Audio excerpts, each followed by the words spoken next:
La buenas noches. El programa de Tu Opinión también cuenta, está con todos ustedes y nuestros contertulios. Paco Gutiérrez, buenas noches, Paco. Buenas noches a todos. José Luis Rodríguez, buenas noches, José. Hola, ¿qué? Buenas noches a todos. Y Paco Gómez, buenas noches, Paco. Buenas noches. Bueno, vamos a empezar, si os parece. Se acaban, el día de ayer se celebraron la segunda vuelta de elecciones en Francia, elecciones municipales, pero han tenido un significado que, bueno, que da para pensar, dado que hay un avance, yo no diría extraordinario, pero sí importante, de partidos de la extrema derecha, y que inclusive en ciudades que siempre han sido votos de izquierda, votos socialistas, y sin embargo el resultado no ha sorprendido, pero está creando determinada preocupación en el resto de Europa, ¿no? Porque, como saben, en el mes de mayo se celebran las elecciones europeas y no la tiene mucha gente consigo de lo que va a ocurrir en las próximas elecciones, ni más ni menos europeas. Digo ni más ni menos porque no se le da la importancia que tiene, y la tiene, seguro que la tiene. Pero en fin, vamos a tratar este tema por si esto puede de alguna manera extrapolarse a nuestro país, a España, o no va a tener nada que ver con otra historia. ¿Tú qué dices, Paco? Bueno, que este es un fenómeno, por lo menos en Francia, un fenómeno que se viene produciendo con un cierto ciclo o con una cierta periodicidad. Los partidos que dominan en Francia, el PSF y la UDF, que por nombrar uno, porque ahí en la parte de la derecha es un conglomerado, pues digamos que han dominado durante mucho tiempo, están en declive, como está pasando en muchos otros países. Y partidos como el Frente Nacional francés, pues están ocupando un lugar o un espacio que en buena parte se lo da la abstención, porque los ciudadanos están cansados de que los partidos políticos prometan qué es lo que van a hacer y luego hagan otra cosa diferente. Además, François Hollande tenía un planteamiento muy social cuando se presentó a las elecciones y prácticamente lo ha dejado en nada. Bueno, pues quien la hace la paga. Entonces las elecciones o lo hace lo que promete o lo paga en las siguientes elecciones. Y en este caso el Partido Socialista francés pues se encuentra con el problema de que tiene que pagarle a los ciudadanos aquello que no ha cumplido, y los ciudadanos se lo están reclamando. ¿Que es un problema desde el punto de vista europeo? Pues puede ser, pero bueno, Europa se ha construido sobre la base de un asiento no de democracia directa exactamente, sino de una democracia que elige un parlamento que a su vez no elige el gobierno europeo. Entonces los ciudadanos se sienten muy lejanos de una gente que decide por ellos y que no tienen influencia. Entonces está teniendo mucha presencia cada día más partidos, independientemente del sentido político, que son antieuropeístas por definición.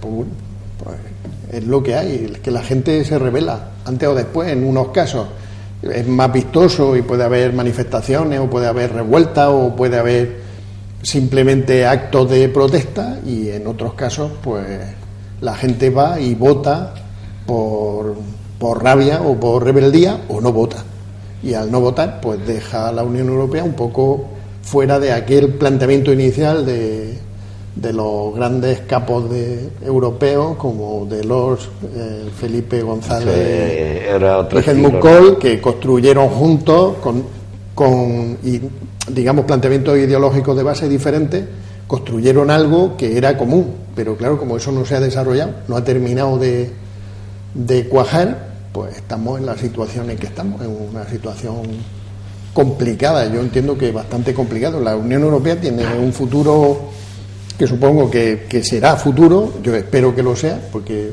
a mí me gusta la idea, pero En algún momento alguien tendrá que cambiar, pero tendrá que salir ese alguien y que sea capaz de enganchar con la ciudadanía, porque si no, no sirve para nada tampoco.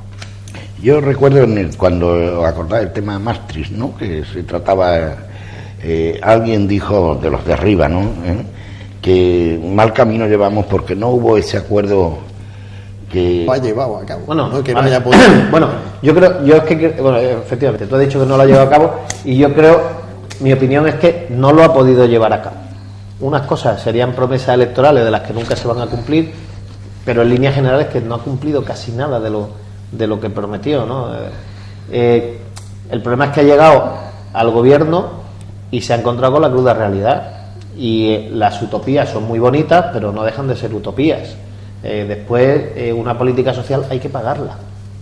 Una política sanitaria hay que pagarla. El decir que te voy a jubilar a los 50 años y vas a tener una paga de 5.000 euros al mes hasta que te mueras, pues precioso, pero es irreal. Entonces yo creo que se ha topado con la realidad, además en una situación de crisis económica. Es verdad que en Francia no están pasando la crisis que estamos pasando en España, pero sí han tenido unos años de una dificultad económica que no era esa economía boyante que siempre han tenido los franceses. Después, el por qué se desvía el voto a partidos como el de Frente Nacional. Hombre, yo creo que por dos motivos principalmente. Uno es que los grandes partidos, y eso en España creo que pasa exactamente igual, lo que pasa es que aquí quizás no tengamos tradición democrática suficiente como para que la gente se mueva de un partido a otro con la facilidad que se mueven en Francia. Es que los partidos grandes están lejos de la ciudadanía, viven en sus élites, en sus mundos, no pisan la calle del día a día, no sienten lo que sentimos los ciudadanos, y yo creo que eso provoca un distanciamiento de parte de la ciudadanía de los partidos tradicionales. Después es verdad que ha sacado un 7%. Si yo no estoy equivocado, ha sacado el 43 y algo el Partido Socialista, la derecha el 49, algo y el 7, algo, y eso suma el 100%, porque a la segunda ronda creo que han pasado esos tres partidos solamente. Si no estoy equivocado, me corregís. Pero para acceder... Yo creo que antes José Luis lo explicaba. Los franceses tienen un sistema de doble vuelta y se hace por circunscripciones, digamos. Sí. Y entonces en cada circunscripción va un partido. Va uno. Van los partidos que superan la minoría mayoritaria necesaria para entrar. En torno al 20%, me parece. Entonces, si no lo pasa, no entra en la segunda vuelta. Pero es más, si no hay ninguno, nada más que uno, quedan fuera, ¿no? Los que no tienen, si se reparte la base entre todos, el que tiene suficiente queda automáticamente nombrado y se lleva todos los votos. En primera vuelta, si uno saca más del 51, automáticamente es. Además, a mí es un sistema que me gusta mucho, sobre todo para las municipales, que aquí en España podía ocurrir lo mismo, porque se evitarían muchos partidos bisagras, muchas pinzas y muchas cosas. ¿Allí cómo eligen al alcalde? Salen regular. Así.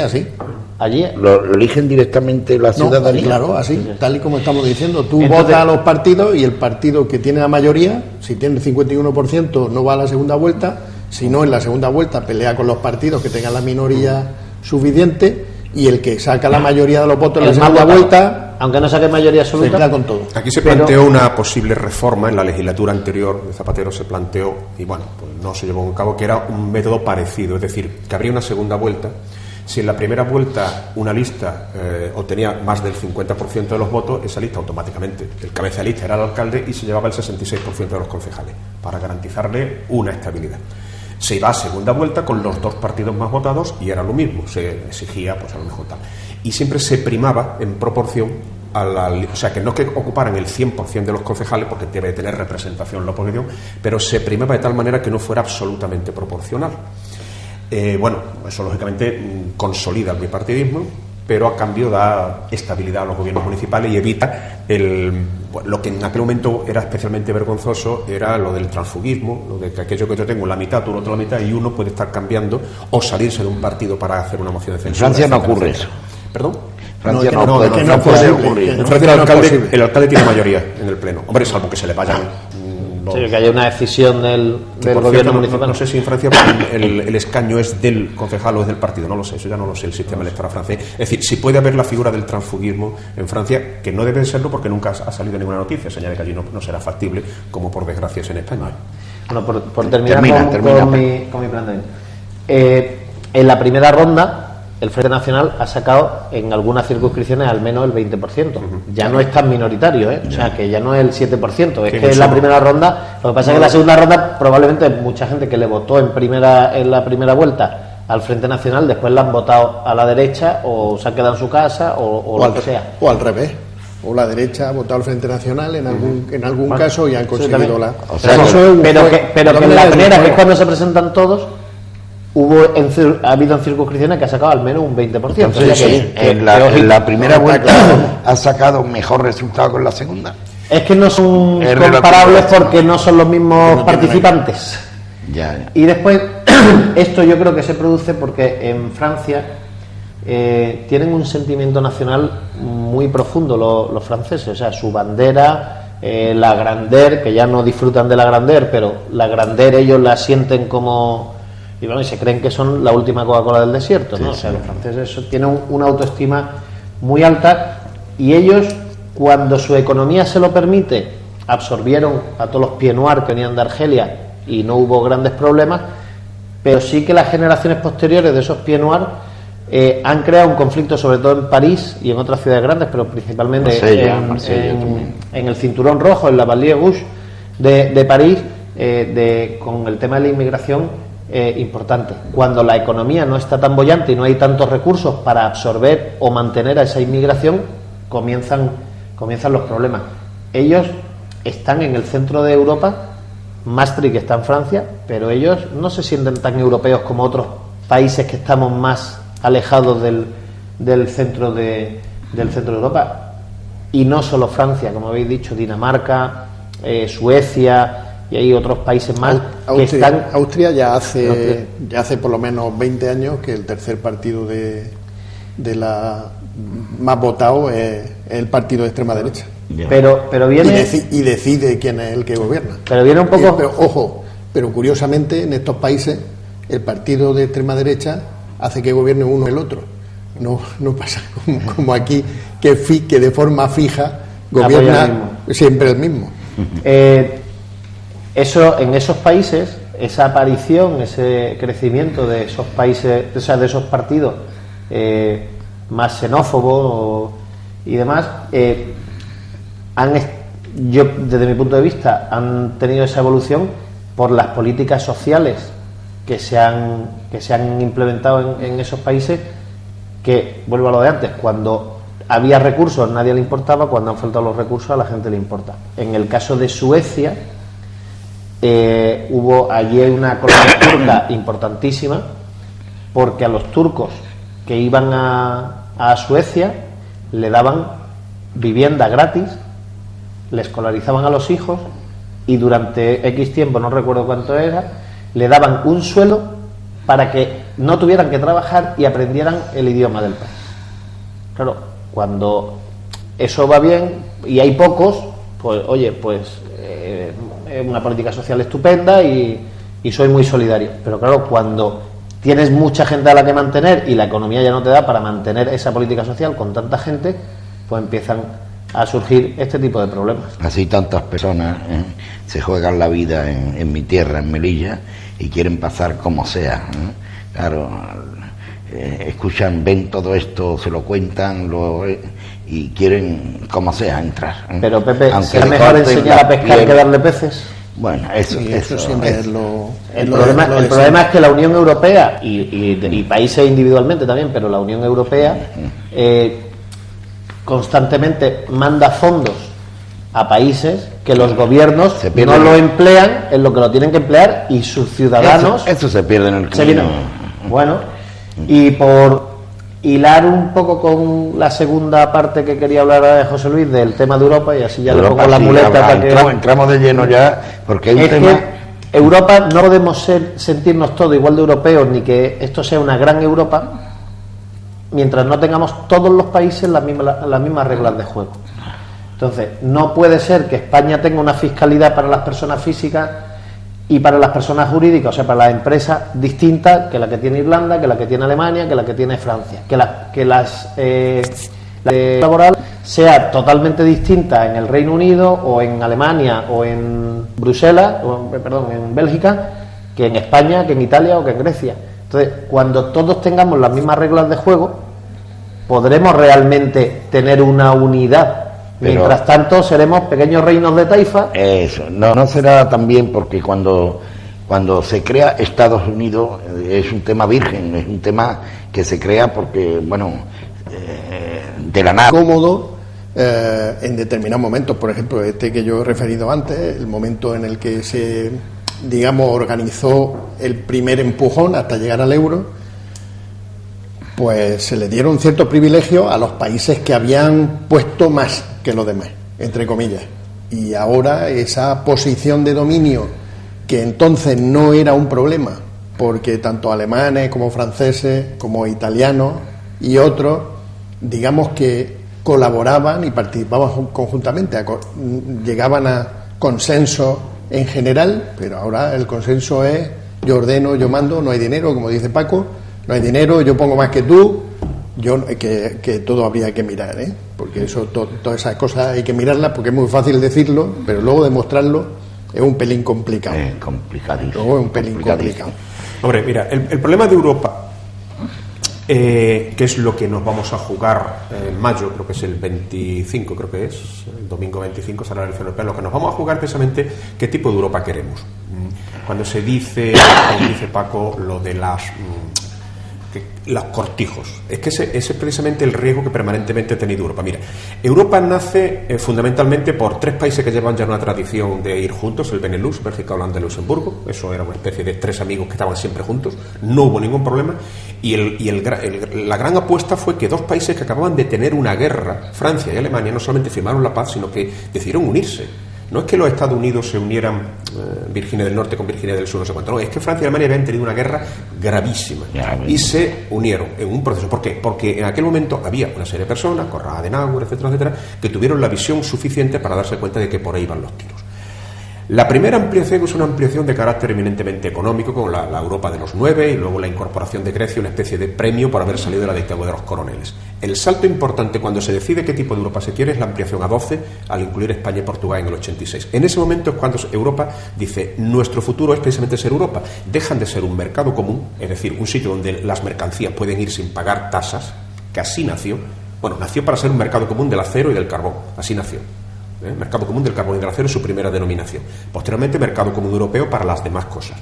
El salto es cuando dicen vamos a ir a más, y en ese momento entra el empuje de una circunstancia histórica que hay personas con vocación europeísta al frente de muchos de los países, no de todos, pero sí de muchos. Sobre todo, pues en Francia estaba Delors, en Alemania estaba Helmut Kohl y en España estaba Felipe González. Esos fueron los tres que tiraron del carro europeo para llegar a Maastricht, con el freno inglés. El problema que tenemos en Europa es siempre lo mismo. O hay una vocación europeísta, que en aquel momento fue mayoritaria, y minoritaria fue Inglaterra, que aún así se salió y no ha entrado. Inglaterra sigue con el cheque inglés todavía, es decir, es una adhesión a la carta, por tanto poco europeísmo tiene. Y ahora la ampliación a los 23. Le pagamos para que sea europeo. Le pagamos para que sea Europa. Y cuando llegaron a los 23 fue, digamos, una vocación clara de europeísmo. Vamos a llegar a la antigua frontera del Pacto de Varsovia. El salto de incluir Rumanía, Bulgaria, etcétera, incluso Estonia, Letonia y Lituania. Eso fue el momento donde se decía, ¿vamos a hacer Europa o no la vamos a hacer? ¿Qué pasa? ¿Ahora qué hay? Ahora no hay europeístas. Ahora no hay dirigentes con visión europea, en ningún sitio. Bueno, vamos a salvar alguno. Dinamarca, vamos. ¿Cuál es el problema? Que no hay dirigentes, y ahora mismo hay dirigentes con mucho peso, como pueda ser, se le echa mucho la culpa a la señora Merkel, pero en fin, como Merkel hay un montón más, mucho peor es Holanda, mucho más duro, más anti-europeo ha sido el gobierno actual holandés, que han puesto unos criterios eminentemente nacionales. Y en España tenemos ese problema. Nosotros de verdad queremos entender que Europa ha de ser el marco de funcionamiento, o va a ser solamente un mercado en el que podemos vender nuestras cosas, que nos vendan las cosas y que algunos de los nuestros vayan allí a trabajar? Por cierto, ya están diciendo que si en 3 meses no encuentran trabajo los expulsan, lo cual es una contravención clarísima de los tratados fundacionales, dicho sea de paso. En Bélgica. Bien, bueno, pues ese es el problema. Como bien dice Paco, lo de los cortijos. Claro, no tiene lógica. Cuando se planteó el Tratado de Niza, ahí hubo la falta de mayorías suficientes como para imponer que hubiese una fiscalidad, o al menos un marco de fiscalidad igual, porque ahora mismo tenemos fiscalidades muy distintas, muy distintas. No digo que sea España, España está en el medio más o menos. Por arriba está Suecia, por debajo está Irlanda. La fiscalidad de las empresas es Luis, perdóname. No, yo sé qué me decir. La fiscalidad en España es, junto con Suecia en las personas físicas, la más alta de todo Europa. No, eso no es cierto. Eso es una estadística que todos conocemos cómo se utilizan, pero la fiscalidad se hace sobre el PIB, y la fiscalidad de las personas físicas de España en el PIB es ridícula. Hay unas cotizaciones, que son las cotizaciones sociales, que no se pueden sumar, porque eso es un uso yo te hablo de porcentajes de IRPF sobre tus ingresos. Bueno, mentira, perdón, el más alto con diferencia es Francia, que también de ahí viene parte del para Hollande, por poner el 75% para los que ganan más de 1 millón de euros. Claro, pero es el IRPF marginal, es decir, ese afecta a las grandes fortunas. El IRPF, la media de tributación, donde incluiremos el que tenga más de 1 millón de euros, le pondrán, como en España, el 52%. El que tiene menos de 10.000 no paga nada. La media tendrá que ser así. Tendremos que dividir el IRPF sobre el total de personas que están sometidas a IRPF. Y la media española está en la media europea tirando para abajo. No tiene una tributación muy alta. Tenemos más tributación por impuestos indirectos sobre nuestra capacidad de compra que impuestos directos. Aquí en España se pagan pocos impuestos directos, que son los justos, los que pagan los que más tienen. Aquí pagamos mucho impuesto indirecto, entre comillas, mucho, y sobre todo en el tema de los llamados impuestos medioambientales, las gasolinas, los alcoholes, etcétera, los alcoholes muy bajos, las gasolinas muy altas. Eso en Europa no se entiende. El IVA, pues es la media europea. Hay IVAs más altos, al 23, incluso al 24 en algunos casos, hay IVAs más bajos. Pero desde luego España no tiene una fiscalidad preocupante, salvo para las personas que tienen el tramo alto. Son datos de Eurostat. Son datos de Eurostat. Es decir, que no. Pasa que si sumamos a la fiscalidad. Los datos estadísticos yo te los manejo como tú quieras. Yo me limito a decir. Entonces, la presión fiscal en España es de las más altas de Europa. Y además, si lo comparas ya con lo que recibimos, porque en Suecia, que el IRPF medio, el tipo marginal medio, es más alto que en España, y te vuelvo a repetir, el tipo marginal medio de IRPF en España es de los más altos de Europa. En Suecia, casi nadie, y gente que gana 100, 120 y 150.000 euros al año, casi nadie lleva a sus hijos a un colegio público, porque tienen una educación, privada, porque tienen una educación pública de una calidad brutal, y un sistema de enseñanza que se pusieron de acuerdo hace no sé cuántos años, y de eso vosotros dos sabéis mucho más que yo, y no se modifica y no se utiliza como un arma política. Pero no quiero irme por ahí porque si no nos enzarzamos en otra cosa. Esa es otra historia. Vale, pero la sanidad española pública es verdad que es de lo mejor que yo he conocido por ahí, de lo mejor, si no la mejor, de las mejores. Pero la educación pública, el nivel de los colegios públicos en España no está al nivel de otros países. Entonces, si tú... Perdonadme. No estoy de acuerdo. Bueno, yo tampoco. En absoluto. Bueno, claro, de acuerdo. Entonces, ¿por qué en España hay un porcentaje altísimo de, casi el que puede lo lleva a un colegio privado en vez de uno público, y en cambio en Inglaterra no, en Suecia tampoco, en Alemania hay ahí, en Francia colegios privados a punta pala? Yo te voy a decir una cosa, porque se ha hecho un esfuerzo muy grande desde determinados gobiernos para desmontar la enseñanza pública. Paco, yo te lo digo tal y como lo siento. ¿Tú sabes por qué? Pues porque yo no voy a poner ningún ejemplo de casos de personas que han venido y me lo han contado a mí, porque no quiero señalar a nadie, pero yo te puedo decir que cuando hay que presentar un alumno a un centro de alto nivel educacional privado fuera del sistema de universidad pública, los buenos alumnos de la enseñanza pública tienen muchas ventajas. Yo te lo puedo asegurar. Sí, pero bueno, es que... ¿Por qué? Este es un tema que decía es por lo mismo.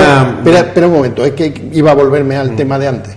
Es por lo mismo de los datos de Eurostat. Nosotros aquí tenemos la santa costumbre de no fiarnos de los organismos oficiales.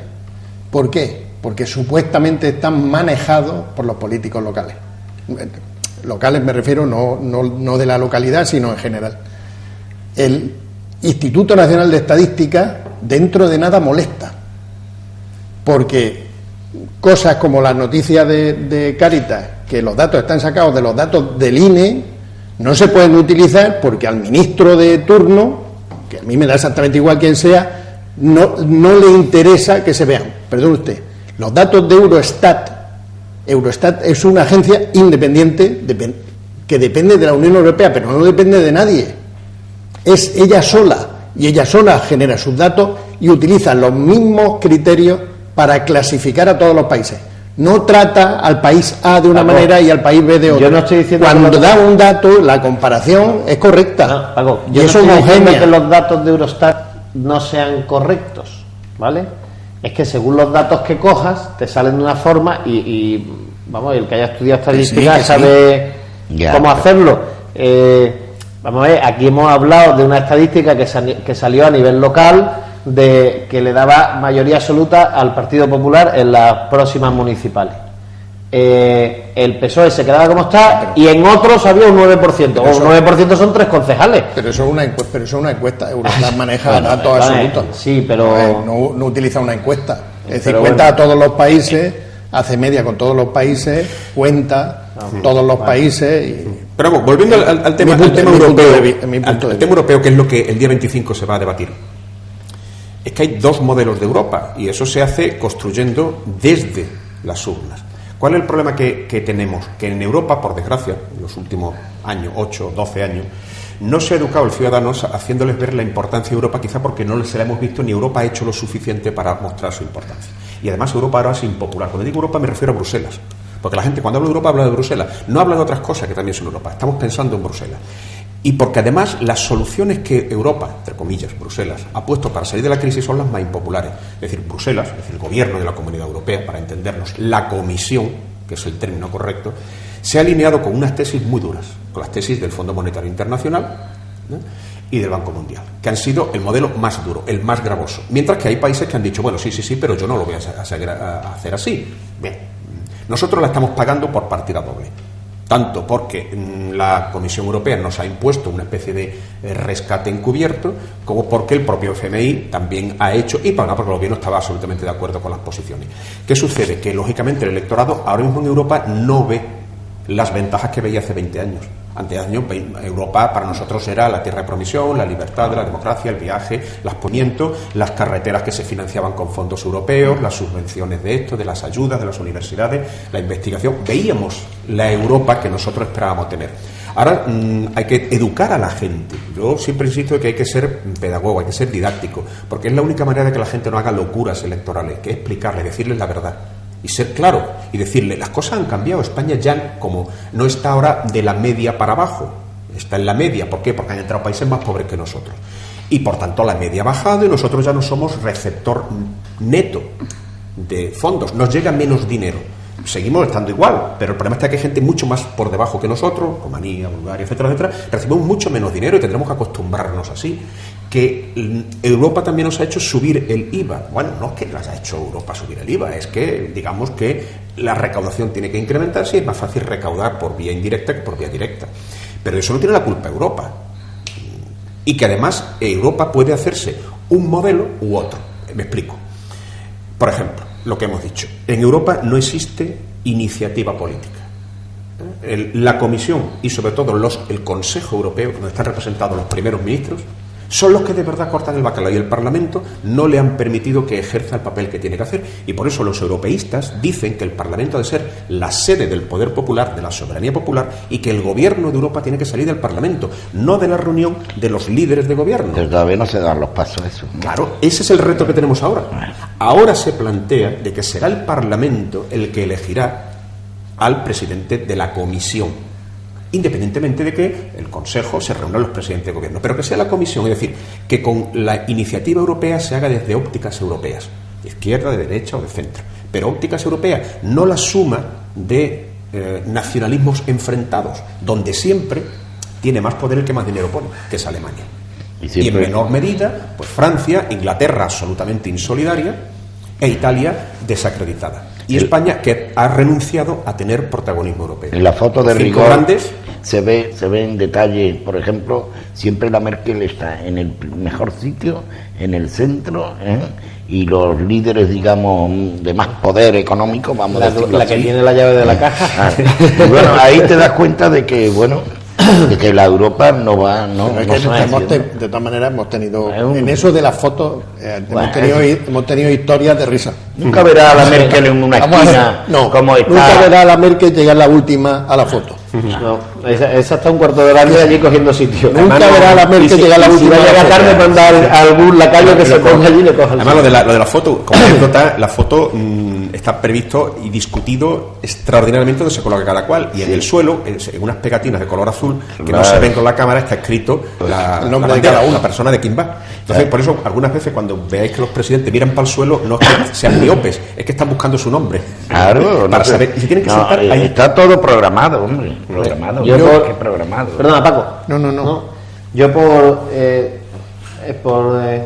contribuir a lo que decía Jesús, y que básicamente en lo último que ha dicho estoy bastante de acuerdo con él, y quizá esa sea la asignatura pendiente que tiene o que tenemos los europeos con la Unión Europea, si de verdad queremos ser una unión, no solamente un mercado común, sino que sea una unión política, fiscal y demás.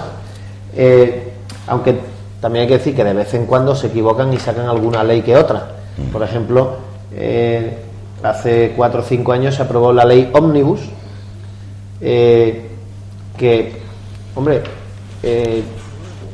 ninguno de los gobiernos de ninguno de los dos grandes partidos que hemos tenido aquí han hecho nada en pro de lo que después se aplica gracias a la ley Ómnibus. Ahora se están poniendo todas las medallas, ¿no? Pero aquí lo que se han hecho es poner muchas trabas administrativas para cualquier cosa, y la ley Ómnibus viene un poco a simplificar todos los trámites, a facilitar pues la apertura de los negocios. Vamos, yo voy a poner un ejemplo para que la gente vea lo beneficiosa que es esta ley Ómnibus. Hay un hotel que yo conozco que ha estado 7 años desde que presentó la solicitud de incrementar una estrella en su categoría, cumpliendo absolutamente todos los requisitos, hasta que el inspector de turismo, después de requerirlo 20.000 veces, viniera a realizar la inspección.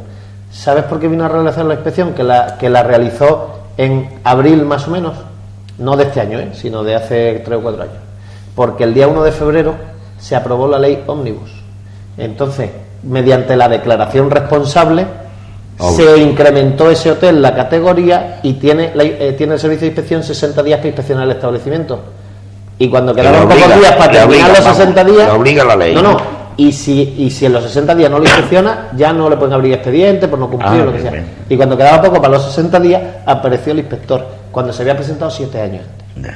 Entonces, esas discrecionalidades las evita la ley Ómnibus y le transfiere un poco al ciudadano, en cierta medida, al ciudadano, la responsabilidad.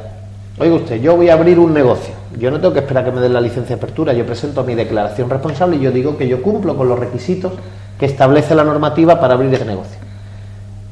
Si yo no los cumplo, ya vendrá la administración y me sancionará, pero yo estoy legalmente abierto. Entonces, esto viene de la ley Ómnibus, no de que nuestros distintos gobiernos no hayan facilitado la vida a los ciudadanos. O sea que Europa de vez en cuando alguna ley saca.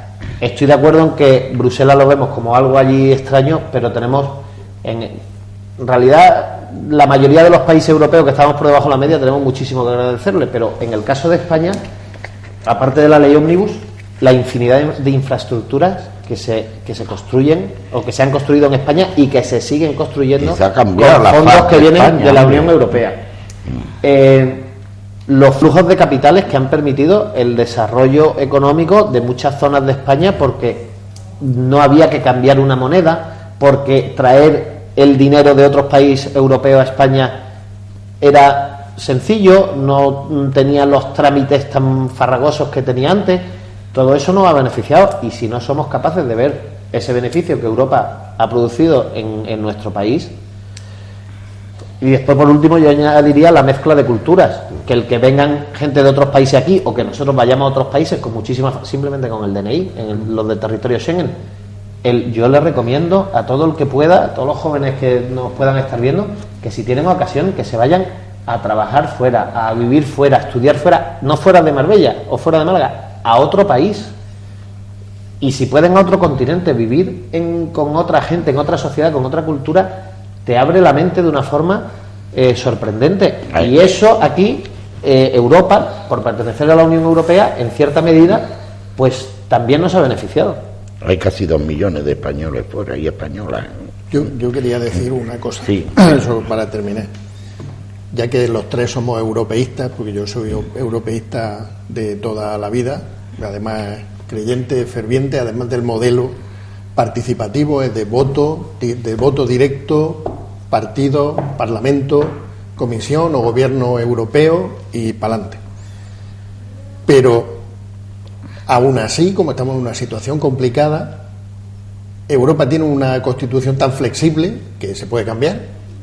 Se puede cambiar tan fácil como decir, pues vamos a cambiarla, y se cambia, que no impide que en vez de ir para adelante vayamos para atrás y volvamos al modelo de mercado común, porque no pasa nada, no es un problema, es cuestión de esperar mejores tiempos.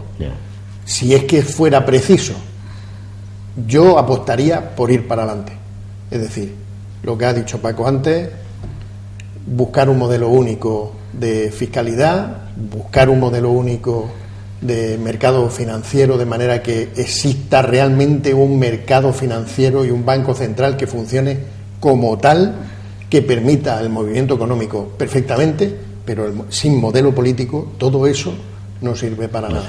Es decir, un parlamento, un gobierno elegido, un presidente elegido con su gobierno elegido democráticamente por un Parlamento Europeo, de forma que la gente sienta que lo que deciden allí es suyo, porque realmente prácticamente todo lo que ha hecho Europa, yo diría que las patas de la Unión Europea andan siempre por el mismo sitio, pero yo destacaría una pata en particular de la financiación europea, que no es la más importante, pero que es muy importante, que es la de la formación profesional. Europa ha gastado muchísimo dinero en todos los países de Europa en formación profesional, lo que ha hecho igualar en capacidad de enfrentarse al futuro a casi todos los países. Cada país después se enfrenta al futuro como buenamente puede o quiere, pero yo creo que es muy importante eso. Por reforzar, y con esto termino tu idea, estoy de acuerdo al 100%, pero además es que no se podría tener un mercado único con 27 reglas de juego distintas. O sea que la única solución para la Unión Europea es lo que tú dices. Vamos a entrar en los temas nuestros, los temas locales. Como sabéis, bueno, ha saltado el tema de la alcaldesa hace aproximadamente 2 semanas llevamos, ¿no? Con este tema. La oposición, bueno, ve un caldo de cultivo ahí como oposición que es. Y sin embargo la alcaldesa que ha declarado todos sus impuestos, está declarando su patrimonio, etcétera, etcétera. ¿Ustedes creen que este tema puede enfangarse? Este tema puede... A mí me preocupa muchísimo lo de los 15 años que vivimos desde Telecinco hasta bueno, todos, ¿no? Pero no en positivo, sino en negativo. Pero podía haberlo dicho antes. No creo que lleguemos a esa situación. Hasta Antena 3, si tuvimos Antena 3 puesta ahí enfrente. Sí. Y nos enchufaba a Julián, que estaba sentado para conectarnos. Yo no sé si te acuerdas, ¿no? Claro que me acuerdo, no me voy a acordar. Sí, los tiempos de además, en una posición, no sé si viste viste ahí el último pleno, el último que se celebró, ¿no? Y yo, sinceramente, me da cierta tristeza, ¿no?, que se consuman 5, 6 o 7 horas, se toquen temas que, bueno, yo no le voy a decir ni más ni menos importante. Pero hay una problemática en nuestra ciudad enorme, como eso es 17.000 parados, 17.000 parados. Yo entiendo que en esta cuestión tiene que haber un consenso generalizado de toda la corporación para buscar, yo sé que no es competencia, digamos, de primera mano de los ayuntamientos, ni mucho menos, ¿no? Pero algo se ayudaría, ¿eh? Que haya un buen entendimiento entre equipo de gobierno y oposición y buscarle solución a este tema, porque hay que ponerse en la piel de estas personas que algunos lo están pasando, pero bastante mal. Y también estos tres temas os lo pongo por si queréis comentar la opinión que estiméis oportuno cada uno. Pues yo voy a empezar con lo de la alcaldesa por aquello de la proximidad. Es decir, el hecho de que una persona que tiene un cargo público esté sometido a los zamarreos, entre comillas, de la oposición, va en el sueldo. Quizás hubiera tenido menos si, y yo creo que aquí es donde está el fallo a mi juicio de la alcaldesa, la situación de su casa lo hubiese declarado de la forma que se declaran las cosas, pues diciendo esto, mi casa tiene tanto, está en tal sitio y ya está. Mi casa antes estaba en Marbella, ahora está en Benavís, yo pago la contribución urbana en Marbella, ahora lo pago en Benavís, es propiedad de mi marido y mía y punto, pero ya está. Es decir, el problema yo no sé exactamente, yo cuando he leído los informes que se han hecho primero en el diario.es, que es el que lo descubre, el que saca el tema a través de un abogado, y ahora pues el famoso reportaje interview que anda por ahí corriendo y tal y cual, bien, ahí es verdad que ahí aparece una cosa que suena mal, lo de la Sociedad de Instrumentales de Gibraltar. Bueno, la figura que ha buscado a los efectos meramente impositivos, pues tampoco suena mal, pero yo me resisto a creer que haya nada ilegal en que la alcaldesa se haya comprado una casa y su marido gana bastante dinero y se ha construido la casa que se puede pagar. No lo sé, yo creo que ahí por ahí no va, que yo creo que el error quizás es que tenía que haberlo dicho desde el primer momento, porque desde el momento que se daba el hecho de ser alcaldesa y tener esa casa, pues lo declaras en tu declaración de bienes del ayuntamiento, lo declaras en tu declaración de bienes del Parlamento andaluz cuando has sido diputada y ya está, y no hay más que hablar. Mire, yo cuando me fui del ayuntamiento también yo tenía un palacio. Quiero refrescar la memoria. Es decir, pues dijeron, he hecho un palacio de 4.000 metros cuadrados. Madre mía, 4.000 metros no hay ni en toda la calle donde yo vivo, pero en fin. Pero sí es cierto que hay que tener cuidado. Y aún así ya os digo, yo la casa que me construí fue una casa, empecé con una vivienda de protección oficial y lo primero que hice fue buscar un arquitecto que no hubiera trabajado en Marbella. Vino un señor de Sevilla, al cual yo, por cierto, no conocía. Requisito, no podía haber trabajado en Marbella porque podía haber una cierta fe. Estaba feo que quien había estado connivencia, ¿no? O denegando licencia hasta ese momento. Por cierto, mi casa, cuando yo dejé la alcaldía, no en la alcaldía, pero en fin, ese arquitecto no había jamás firmado un proyecto en Marbella. Además me fui al colegio de arquitectos, me fui con él para preguntar si le habían visado algún proyecto en la provincia de Málaga. Ninguno. Bueno, pues ya me quedé tranquilo. Ese señor no tiene nada que ver conmigo. Insisto, lo conocí cuando firmamos el contrato. Y la empresa constructora, pues una empresa constructora que no había trabajado jamás para el Ayuntamiento de Marbella, jamás. Y de hecho, cuando hice la ampliación de la casa, cambié de constructora porque esa empresa había cogido un contrato para el Ayuntamiento. Hacía ya 5 años que yo había dejado la alcaldía. Aún así, me dijeron que yo me había hecho un palacio árabe. Y mi casa es donde ustedes quieren, la nocheta es conocida por todo el mundo, vamos. Una casa que me parece que, en fin, que no la podemos pagar 2 catedráticos 35 años trabajando, que es mi mujer y yo, ¿no? Pero eso funciona, lamentablemente es así. Yo creo que es mejor no tanto el hecho de que tenga una casa cuanto ¿por qué no lo dijo? No sé, debe haber formas, si no hace falta que salga al balcón de la Plaza de los Naranjos, se reúne con los portavoces y le dice, vamos a hacer aquí la declaración de bienes de todo el mundo, estas son las mías, y nadie le hubiera reprochado nada, a mi juicio, ¿eh? Yo creo que la gente tampoco va a intentar extraer petróleo donde no lo hay. Su fallo es tal. Y su peor fallo va a ser enrocarse. Como se enroque en un debate de carácter fiscal, va a ser peor. Dice, esta es mi casa, sí señor. Y vale esto, y me la han tasado en 4 millones, no sé cuántos mil euros. Pues mi casa, ¿qué pasa? No es ningún delito tener una casa grande. Su fallo, que no es delito, insisto, que no creo que la alcaldesa haya cometido ningún delito, tampoco entiendo mucho de eso, es que no lo dijo. Entonces, claro, ahora le llueven y va a tener que aguantar eso durante un cierto tiempo, porque ha cometido un fallo político. No creo que haya cometido un delito ni fiscal ni del otro, creo que no. Venga. Yo estoy de acuerdo con José Luis en que seguramente, estoy seguro que lo que ha hecho, además lo ha hecho con un despacho de abogados y tal, y lo que ha hecho es absolutamente legal.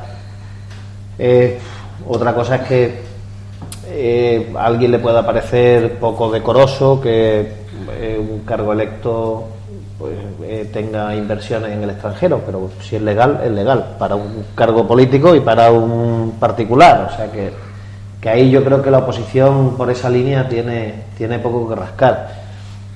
Es más, yo entiendo, no lo he oído a la alcaldesa decir, yo entiendo que esa operación de la hipoteca y la inversión en ese seguro en Luxemburgo se hace, por lo que he leído, en el año 2010, que coincide con una grave enfermedad de su marido, y está muy bien plantearse y planificar la posible sucesión y las consecuencias tributarias de la sucesión.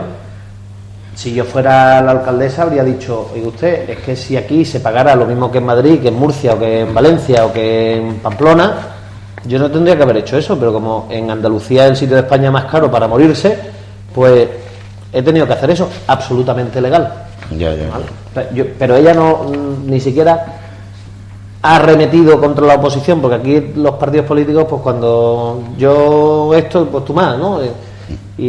Pero ni siquiera lo ha hecho, que me ha sorprendido. Si yo fuera ella, pues, habría utilizado ese argumento un poco por defender lo que he hecho, que tampoco tiene que defenderse si es algo que ha hecho absolutamente legal. Por ejemplo, el tema de las torres lo solucionó ya. Rápidamente, por eso. O sea que el error que ella comete, yo creo que es eso, no incluirlo en su declaración de bienes, ni en el Parlamento, ni en el Ayuntamiento de Marbella. Al parecer, en el modelo 720 de Hacienda, que es el de la declaración de patrimonio en el extranjero, sí está incluido, según ha manifestado ella, sí tiene incluido esa inversión en ese seguro en Luxemburgo. Entonces, o sea, con Hacienda ha cumplido, como decía José Luis, fiscalmente lo ha hecho bien, legalmente lo ha hecho bien, y bueno, puede ser eso, que a la gente le resulte un poco indecoroso que un cargo electo haga una inversión en el extranjero, pero vuelvo a repetir, si es legal para mí, ¿por qué va a ser ilegal esa de Marbella, el concejal de Istán o la presidenta de la Junta de Andalucía? Paco. Pues es que hay poco que decir. Poco que decir. Creo que el error es político, no es de otro. Creo. Yo tampoco, pues posiblemente, menos que José Luis y que Paco tenga conocimiento de esta historia. Ya lo comentamos un día. La fórmula o el producto financiero elegido es feo hasta en España. Es decir, un seguro de prima única pues ya dio repelú durante un tiempo en España también, pero bueno, es legal, si es que no pasa nada. Que no guste, pues bueno, pues eso es una cuestión de gusto, que te puede gustar más o menos. Si está declarado y está bien. Lo que pasa es que yo me temo que los plazos de la declaración, el tiempo en el que declaró, el tiempo en el que dividió la sociedad patrimonial a la que pertenece la empresa, que es de su marido y ella y tal, andan ahí en el filo de la navaja, que puede que sea la razón por la que ella no quiere hablar. Pero aún así no creo que sea ilegal, es solo una cuestión formal. Es decir, tenía que haberlo declarado, que no lo declaró, pero si está declarado en el sentido de declaración de patrimonio en el Parlamento o en el Ayuntamiento, no desde el punto de vista fiscal. Si desde el punto de vista fiscal está, pues... No, pero yo creo que nadie... Bueno, no sé. Desde el punto de vista legal, irreprochable. Desde el punto de vista político, un grave error. Pero desde el punto de vista ético está mal. Es decir, claro, desde el punto de vista ético está mal. Es legal, digamos, procurar pagar los menos impuestos posibles para cualquier ciudadano, excepto para quien tiene un cargo público. Porque claro, ¿qué ejemplaridad se da? Es decir, es legal tener una cuenta en Suiza. Lo ilegal sería evadir su dinero, ¿no? Pero queda muy feo. Dice que un ciudadano tenga una cuenta en Suiza, pues mire usted, pero con un cargo público como Bárcenas o como el señor Granados, vicesecretario general de Madrid, etcétera, pues está muy mal, está feo. ¿Será o no será delito? No lo sé. Pero desde luego, feo, fatal. Y ese es el problema, que desde el punto de vista ético, feo. Bueno, ya está. Eso lo tienen que valorar los ciudadanos. Ni los jueces, ni nadie más, los ciudadanos. Desde el punto de vista político, ha cometido un error que su partido pues le tendrá que decir, hija, esto hay que tener cuidado, porque además la repercusión ha sido enorme. Es decir, yo no sé si hay muchos alcaldes por ahí que tengan casas, pero desde luego la prensa a la alcaldesa Marbella la saca en portada. No sé por qué, porque Marbella sigue siendo mediáticamente muy llamativa. Pues yo, porque en Marbella me han pasado tantas cosas, porque el Gilato nos ha dejado tocados por muchos años. Marbella va a estar mucho tiempo sometida a una fiscalización desde fuera muy superior a cualquier otra ciudad, porque claro, es que mucha gente de fuera se sigue pensando que de verdad esto era una cueva de ladrones, y lo fue, pero pequeñita. Es decir, la cueva de ladrones estaba en el ayuntamiento, los ciudadanos éramos gente normal, corriente, sencilla, que trabajábamos, que pagábamos nuestros impuestos. Los ladrones estaban en otro sitio, y en Marbella ya los ladrones, la justicia los ha echado y los ciudadanos han puesto a quien ha querido. Entonces no tenemos por qué seguir con eso colocado, y yo sé que Marbella sistemáticamente desde fuera hay una cierta tentación, porque vende, claro, mediática, de decirnos, pues mira no sé cuánto. Lo de las torres, yo estoy en desacuerdo con los rascacielos, pero bueno, es que rascacielos se han hecho en media España y no se ha montado lo que se montó en Marbella. Yo estoy en desacuerdo, es decir, si hubiera habido un referéndum yo hubiera votado que no, hubiera hecho campaña, la hice. Pero hombre, también me dolía de que, bueno, que hay torres por ahí en otros sitios y no se ponía desde el punto de vista que hacían fuera, porque aquí nosotros nos oponíamos a los rascacielos porque iba a deteriorar el paisaje y el modelo urbanístico de Marbella, pero ahí fuera era sencillamente porque ya veían también maniobras, historias, manos negras, dinero sucio, lavado de dinero, no sé cuánto. Bueno, pero ¿por qué Marbella siempre le tienen que dar estos palos? Lamentablemente seguimos con ese pequeño problema. No, José Luis, yo no puedo estar de acuerdo contigo en que un cargo público no puede utilizar las leyes que hacen los propios políticos. Es porque, vamos a ver, quien no cuida bien de su hacienda no va a cuidar bien de la hacienda de todos. Entonces, quien no optimiza su propia fiscalidad, quien no se administra bien en su propio patrimonio, no va a administrar bien el patrimonio de todos, que es, en este caso, el ayuntamiento. El que uno planifique bien sus impuestos, su posible impuesto de sucesiones, sus donaciones, eso es loable. O sea, eso debe ser así, eso sería lo normal que deberíamos hacer todos. O sea, que lo haya hecho la alcaldesa a mí no me parece mal. Lo que puede parecer es que lo haya hecho, hay otras fórmulas para hacerlo aquí en Andalucía. O sea, en España, otras estructuras societarias, que no voy a dar aquí una clase de fiscalidad, porque entre otras cosas yo no soy profesor, pero bueno, sí me preocupo de la fiscalidad mía e intento ordenar mis cosas, y entiendo que la alcaldesa en este caso ha hecho eso, ordenarlo. Que podía haber elegido otra forma menos llamativa y quizá un país menos llamativo como Luxemburgo, que no hay que olvidar que es de la Unión Europea, o sea, no es una república bananera por ahí que ha ido a esconder el dinero a donde pero Gibraltar no es de la Unión Europea. Pero sí que ha utilizado un banco de dudoso prestigio, que ha tenido que salir de Suecia, prácticamente ha movido todo su capital en dirección a Luxemburgo por estar metido en un escándalo con un tipo de inversiones. Yo creo que Nordea tiene sede en Luxemburgo por un tema fiscal que le interesa más. Y la hipoteca inversa, que es de lo que creo que es de lo que tú estás hablando, que ha hecho Nordea. No sé cómo se llama. Sí, hipoteca inversa, equity, no sé qué se llama en inglés. Bueno, no me acuerdo del nombre. Eso lo han hecho otros muchos bancos, extranjeros y españoles. Sí, sí. Lo que pasa es, bueno, aquí es verdad que ha habido mucho afectado, porque aquí hay mucho extranjero, ha habido mucho afectado por hipoteca inversa concedidas por este banco, y bueno, precisamente de ahí ha salido el tema, se ha descubierto el tema de la inversión de la alcaldesa. En mi opinión, la alcaldesa comete un fallo cuando al día siguiente que sale esto hace una rueda de prensa clarificatoria, y se acaba todo. Y creo yo que hubiera contado la verdad de lo que hay, de la historia, ¿no? Y lo que dice, enrocarse en este tema, no es bueno. Hay que ser valiente y decir, esto es lo que hay, esto es, aquí he fallado, aquí no he fallado, y ya está. Y sobre todo otro error también, no pretendo darle clase a la alcaldesa, que de política sabe más que yo, otra cosa pues yo ya la dejé, es que nadie hable en su nombre. Este no es un problema del Partido Popular ni del Ayuntamiento, es un problema de ella. Entonces, que parezcan continuamente portavoces en nombre de ella, a la ciudadanía le dice, bueno, y este señor está muy bien, estupendo, pero ¿por qué sale este señor dando explicaciones?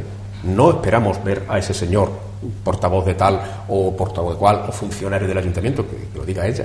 Eso no le ayuda. Ya. Bien, ¿qué os parece lo del Me gustaría conocer la opinión de ustedes sobre el tema de 17.000 parados. Yo sé que es un tema escabroso, que no es un tema de solución rápida, pero no creéis que... Pero tampoco son tantos, en comparación con la... No son tantos. Hombre, en comparación con la media del porcentaje español, ¿Sabes por qué digo yo? No son tantos. Pues Marbella, son muchos. Marbella, Pero, creo yo, en fin, nunca vivió... Marbella está en menos de la mitad que Barbate, Es un... de porcentaje de parados. Es un 12% escaso. ¿Perdón? Es un 12% escaso. De la población, no de la población activa. Claro, de Marbella. Ojo. Sí, No, de la población. Es que, pero no den edad de Sí, trabajar, claro. quita a los niños y quita a los jubilados. De la población activa es el doble. Sí. No, pero es verdad, estamos por debajo de la media andaluza, pero son muchos. 17.000 parados son 17.000 problemas que requieren algún tipo de solución. Y es verdad que hay de todo, entre esos parados hay de todo. Hay parados que tienen cobertura, hay cada vez más parados sin cobertura. Ese es otro problema. Es decir, el parado es que cada vez hay más gente que no tiene ninguna cobertura, gente que se queda sin los 460 euros, gente donde nadie en su casa está trabajando, donde nadie aporta dinero más que sabe Dios qué. Es decir, son tragedias. Y volver la espalda a eso, no sé, yo no tengo la solución, yo no tengo la varita mágica, yo tengo mis ideas sobre el particular, pero yo reconozco que si tuviera la solución se la hubiera dado al gobierno, a quien fuera, si me la quisiera oír, pero no pretendo pontificar sobre el tema, pero hace falta tener la sensibilidad de saber que hay 17.000 problemas, de ellos, por lo menos un cuarto, son problemas muy graves. No voy a echar mano de estadísticas, además de la del paro. Hay otras estadísticas, los umbrales de pobreza, la figura de la pobreza energética, no se ha visto esto, el problema de que hay familias donde no acceden a alimentos, donde tú oyes el informe de Cruz Roja que se presentó hace poco y es preocupante, no digo ya el de Cáritas que tanto ha molestado al ministro Montoro, sino incluso Cruz Roja, que está multiplicando, es decir, donde ahora mismo el... Todo muchísimo más que alguien que quiera poner un bar con una terraza, que se le facilite que monte. Si en la terraza va a vender a lo mejor el doble de lo que va a vender dentro, pues permite a este hombre que monte la terraza, que venda, para que pueda generar más negocio, crear más empleo y te pagará impuestos. Claro, pero hay que ayudarle. Yo quiero hacer un matiz de la terraza, porque el otro día iba a decirlo. Estoy viendo efectivamente la proliferación de terraza, que está bien en una ciudad como esta, con el clima este, pero a mí me gustaría recordar de que las terrazas ocupan un espacio público, es un espacio que pagamos los ciudadanos con nuestros impuestos, que al menos el 50% del espacio sea para los ciudadanos, porque están colgando terrazas, el otro día en la calle Pablo Casals, por ejemplo, etcétera, esa zona, en donde literalmente los ciudadanos no podemos pasar. Yo sé que el ayuntamiento le ha permitido la mitad, pero lo ocupan la totalidad porque sabemos cómo funcionamos. Bueno, yo me gustaría pedirle, por favor, al ayuntamiento que ese tema, ahora que va a venir el buen tiempo, que se tiene que dar terraza, porque eso es riqueza, puede estar, en fin. Hombre, que se acuerde de los que pagamos esa calle, su limpieza, su mantenimiento, su reposición, su tal, su cual, que somos los demás, que podemos pasar, que no tengamos que irnos al aparcamiento, a la carretera para hacerlo. Sí. Y efectivamente, al hilo de eso, estoy de acuerdo contigo. Además, me sorprende porque yo creo que no ha habido en los últimos 20 años ni un solo gobierno local o nacional que no haya dicho lo de la simplificación administrativa, y yo la verdad reconozco que en eso todos hemos fallado. Porque es verdad que se elimina un trámite y no inventamos otro. Y yo comprendo que una persona que tiene la vocación, tiene la decisión clara de abrir una tienda de, no sé, de chuches, cuando le empiezan a pedir papeles que cuestan dinero, porque ya no es el trámite, el problema ya no es el trámite de hacer un papel. El problema es que muchos de esos papeles tienen que pagar. Porque quien firma ese papel es un señor que tiene que ir al colegio y le van a cobrar, y no poco. Ahora con el tema de la electricidad, con el tema de la eficiencia energética, empieza a sumar y dice, oye, si aquí el que menos cobra es el ayuntamiento, aquí los que cobran son todos los demás, hay un montón de gente que van a cobrar. Oye, pues la verdad es que resulta que tú vas a hacer prevé una inversión de 30.000 euros para abrir un bar y tienes que poner otros 6.000 más para lo que hay antes de abrir el bar. Oye, yo eso lo desconocí, el otro día lo descubrí y la verdad es que me preocupó. No es solo la vocación, es que hay muchas veces la única salida para tener empleo es el autoempleo. O sea, muchas veces no tienes vocación de montar un bar o un comercio o lo que sea. Es que no te queda otra, no encuentras un trabajo y los pocos ahorros que tienes los quieres destinar a aventurarte a ver si te autoempleas. Como el palo que le han dado a los autónomos. Una subida sin contar con el padre de la muchacha. Ahí lo tienes, y bonitas negros. ¿Algo más? Yo quería apoyar la idea de la labor que hacen la ONG aquí en Marbella. Ahí ellos han citado a Cruz Roja y a Cáritas, y yo quiero apuntar a una gente que te lleva a unos comedores que son la asociación Ser Humano, Ser humano, sí, sí. que hacen una labor Bueno. estupenda y que va dirigido a esta gente que no tiene prácticamente ningún tipo de recursos y que están haciendo ahora campañas para recoger sobre todo alimentos que van dirigidos a los niños, galletas, leche... Para los desayunos, para que sí, los sí, niños para vayan que- desayunados al colegio. Entonces, esa una. Esto es que, si hablamos de este tema, la verdad es que es un tema muy sensible. Bueno, pues como estamos terminando, ¿no? Se supone. Pues yo quería decir una cosa. Hay una cosa que me preocupa ya hace un cierto tiempo. No lo había dicho antes porque pensaba, bueno, estamos en invierno, lloverá, esto se arreglará. Y es el descuido en el cuidado de los jardines en Marbella.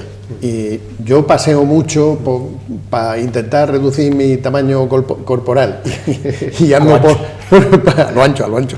Y ando por muchos sitios y me sorprende cantidad, no tiene nada que ver el barrio, da igual.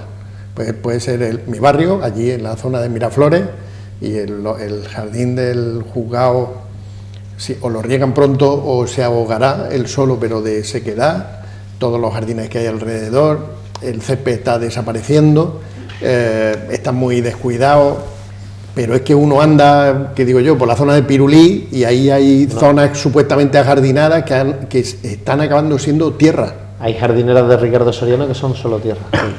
De la avenida principal de Marbella. Siempre hemos presumido de tener... Claro, una vegetación exuberante. Siempre. No sé si esas que están sin plantas que las están regenerando y van a plantar otras plantas, no lo sé, pero hay varias en Ricardo Soriano, a lo largo de Ricardo Soriano, que Pues, tienen solo tierra. Bueno, de la Ahí por la vegetación, zona del ¿alguien Pirulí, sabía en responder? Porque dirección yo a Nahuele.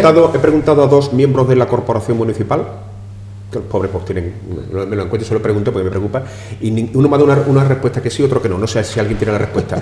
¿Los árboles de calle Finlandia, hoy Notario Oliverso Cristán, los van a cortar todos o no? Porque uno me dijo que sí, otro me dijo que no. Yo creo que sí.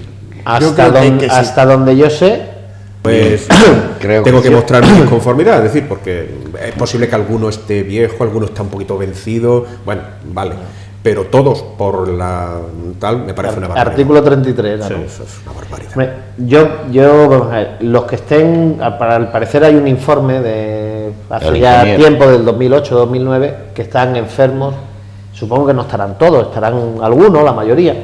Lo que no sé si se han tratado o no se han tratado contra esa enfermedad. Aun estando sanos, en la calle Antigua Finlandia, hoy Notario Luis Oliver, sí que es verdad que por la apertura del parking del Francisco Norte, y eso es algo fundamental para el centro de Marbella, ahí se va a generar en esa calle mucho tráfico, se va a incrementar notablemente, lo mismo que en Ramiro Campos Turmo, que es la que baja por donde estaba el antiguo Banco Atlántico, hoy Banco Sabadell, que va a ser el acceso natural para ese parking.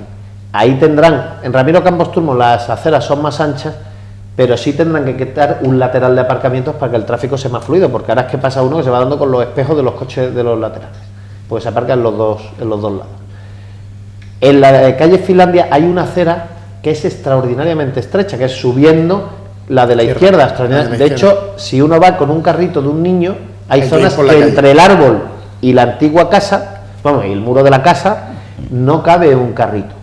Entonces, yo entiendo que los de ese lado sí tendrían, aunque estuvieran sanos, sí tendrían que quitarlos, porque esa acera, supongo que también quitarán uno de los dos laterales de aparcamiento para ensanchar un poco la banda de rodadura, y ensancharán esa acera para permitir el paso de los peatones. Pero si desde luego van a ser todos, bueno, yo es que me acuerdo de Miguel Cano, que uno lo miraba para abajo, además ya se empezaba a poner verde y se veía un túnel verde que era precioso, y hasta que esos magnolios se pongan así, yo no sé si lo voy a ver, no sé si crece muy rápido o no, yo no entiendo mucho de plantas, pero yo creo que... Pero además han elegido un árbol que no hace copa. Que es lo a mí lo que me han dicho es que la raíz del magnolio es parecida a la del ficus, que va buscando el agua y Pues que es muy invasiva, con Pues lo que peor. hemos hecho, si es Vamos a así, ver. que no lo sé, hemos hecho mal negocio. Bueno, como siempre, las gracias a Paco Gutiérrez, a José Luis Rodríguez A los y a espectadores por Pepe. aguantarnos. Y a Paco Gómez. Los tres apellidos totalmente checos, ¿no? Checo. Sí. Más o menos. Más Sí, o bueno, yo menos. soy de al lado, de la República de al lado. Gracias y gracias a ustedes por seguirnos. Buenas noches.